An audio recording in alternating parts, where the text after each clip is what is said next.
Congress MP ராகுல் காந்திக்கு எதிரான சொத்து தொடர்பான வழக்கு தற்போது உச்சநீதிமன்றத்தின் கவனத்திற்கு சென்றிருக்கிறது. வருமானத்திற்கு அதிகமாக சொத்து சேர்த்ததாக ராகுல் காந்தி மற்றும் அவரது குடும்பத்தினர் மீது குற்றச்சாட்டுகள் எழுந்திருக்கும் நிலையில் இது தொடர்பான வழக்கு வருகிற ஆகஸ்ட் 17ஆம் தேதி உச்சநீதிமன்றத்தில் விசாரணைக்கு வருகிறது. இந்த வழக்கு அரசியல் ரீதியாகவும் முக்கியத்துவம் பெற்றிருக்கிறது.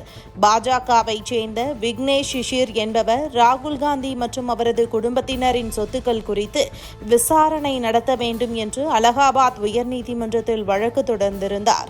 ராகுல் காந்தி தனது வருமானத்திற்கு அதிகமாக சொத்துக்களை சேர்த்திருப்பதாகவும் அந்த சொத்துக்கள் குறித்து விசாரணை நடத்த வேண்டும் என்றும் அவர் தன்னுடைய மனுவில் குறிப்பிட்டிருந்தார். இந்த வழக்கை விசாரித்த அலகாபாத் உயர்நீதிமன்றம் ராகுல் காந்தி மற்றும் அவரது குடும்பத்தினர் மீது கூறப்பட்டுள்ள குற்றச்சாட்டுகள் தொடர்பாக சிபிஐ மற்றும் அமலாக்கத்துறை சட்டப்படி விசாரணை நடத்த வேண்டும் என்று உத்தரவிட்டதாக தெரிவிக்கப்பட்டுள்ளது. இதைத் தொடர்ந்து அந்த உத்தரவை எதிர்த்து ராகுல் காந்தி தரப்பில் உச்சநீதிமன்றத்தில் மேல்முறையீடு செய்யப்பட்டுள்ளது. அது மட்டுமல்லாமல் இந்த வழக்கை அலகாபாத் உயர்நீதிமன்றத்தில் இருந்து டெல்லி உயர்நீதிமன்றத்திற்கு மாற்ற வேண்டும் என்றும் ராகுல் தரப்பில் தனியாக மனு தாக்கல் செய்யப்பட்டுள்ளது. இந்த மனு மீதான விசாரணை தான் வருகிற 17ஆம் தேதி உச்சநீதிமன்றத்தில் நடைபெற இருக்கிறது.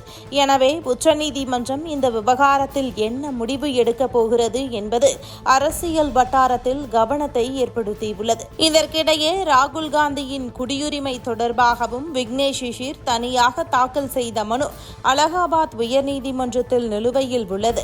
ஆகவே தற்போது சொத்து தொடர்பான வழக்கும் குடியுரிமை தொடர்பான வழக்கும் தனித்தனியாக உயர்நீதிமன்றத்தில் நிலுவையில் இருக்கிறது. இந்த வழக்குகளில் நீதிமன்றம் எடுக்க போகும் அடுத்தடுத்த முடிவுகள் ராகுல் காந்திக்கும் காங்கிரஸ் கட்சிக்கும் முக்கியமானதாக அமையலாம் என்று கூறப்படுகிறது.